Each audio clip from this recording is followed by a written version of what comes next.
Welcome to our channel. Today we how to activate Oculus Quest step by step clearly.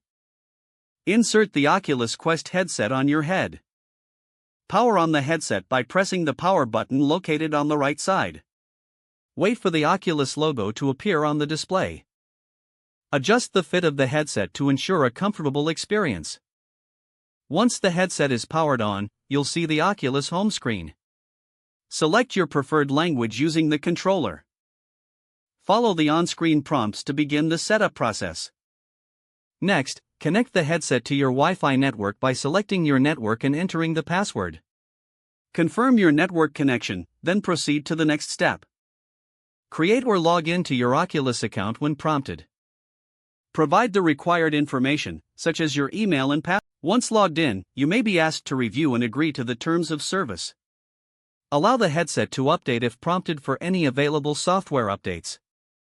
After the update completes, you will be guided to set up your Guardian boundary. Select a safe play area by tracing the perimeter with your controller. Once your Guardian boundary is set, you will receive confirmation.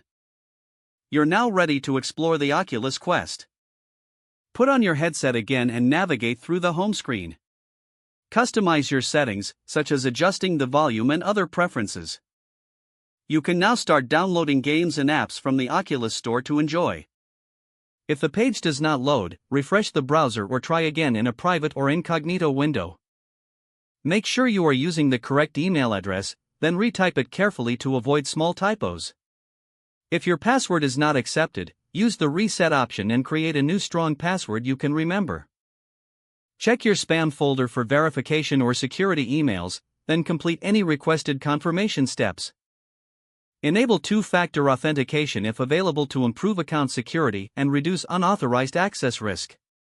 After signing in, review your profile details so your contact information and settings are accurate and current. If you see an error message, note it down and try again after restarting your device and internet connection. Log out when you finish, especially on shared devices, to keep your account and payment information secure. Don't forget to like this video and subscribe to our channel for more step-by-step tech guides.